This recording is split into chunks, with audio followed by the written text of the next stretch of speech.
Bismillahirrahmanirrahim. Të gjitha falenderimet, lavdimet, madhrimet janë vetëm për Allahun, Zotin e gjithësisë.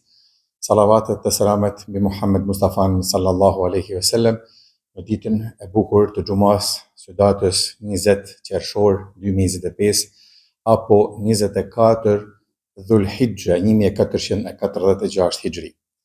Vëllezër dhe motra, në këtë ditë xumaje dëshiroj të përkujtoj secilin nga ne, sidomos pjesën e besimtarëve të cilët oscilojnë në të jetuarit sipas rregullave të besimit, se sa herë që mbushet një faqe ku ne shkruajmë, qoftë mirë apo keq, duhet ta sjellim faqen e re, e cila është e bardhë, pa asgjë në të. Tani prej nesh varet, a do të shkruajmë bukur në të, apo do të vazhdojmë me shkërravina. Nuk ka njeri pa gabime, e më i miri është ai i cili pendohet prej gabimeve.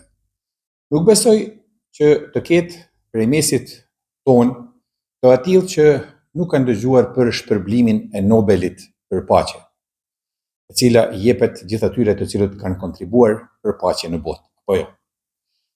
E po, a e dini historikun e Nobelit? A e dini kush ishte Nobeli? Ky ishte Alfred Nobel. Ishte shkencëtari i parë i cili e zbuloi dinamitin. Po, mirë më keni dëgjuar, dinamitin. Dinamiti që ky e zbuloi gjeti një përdorim shumë të gjerë në luftrat e kohës, duke korrë jetët e shumë njerëzve. Në atë kohë vdiq vëllau i Alfredit, por se lajmi i cili u përhap ishte se kishte vdekur vetë Alfredi.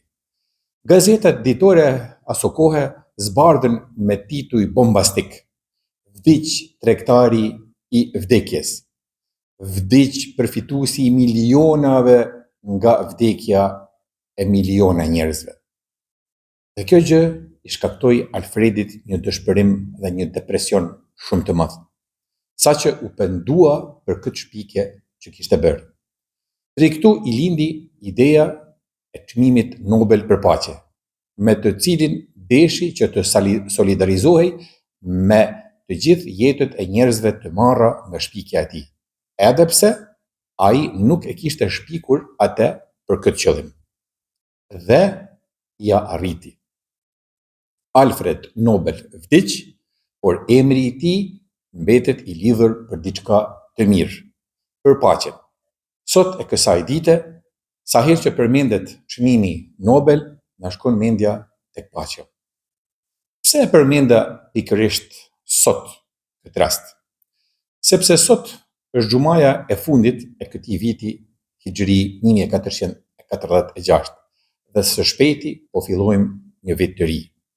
Historia e Alfredit na kujton se sado që janë të mëdha gabimet e njeriut, gjithmonë ka vend për korrigjimin e tyre. Kur Allahu i krijoi njerëzit, i krijoi me gatishmërinë për të gabuar, por paralelisht i dha edhe mundësinë e kthimit dhe reflektimit, pra atë që ne i themi mundësinë e të penduarit.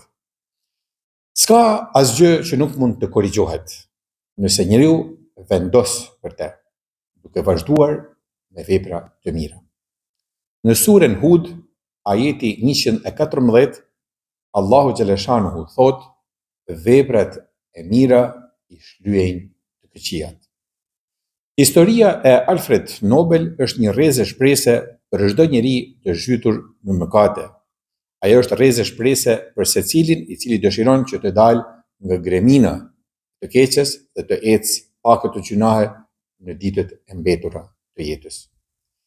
Dita e fundit e këtij viti Hijri është dita e mërkurë me datë 25 qershor 2025. Le të lutemi së bashku që Allahu të na mundsoj pendimin e sinqertë dhe një vit sa më të mbar, të mbushur me vepra të mira, të sinqerta dhe mbi gjitha të pranuara tek i madhi Zot xhalla xhelaluhu. Allahu të gjithëve së bashku na past në mbikëqyrjen e tij, na ruajt nga çdo e keqe dhe inshallah taala na bashkoft përsëri në këshillën e xumas së radhës. Deri atëherë, Esselamu alaikum rahmetullahi ve berekatuhu.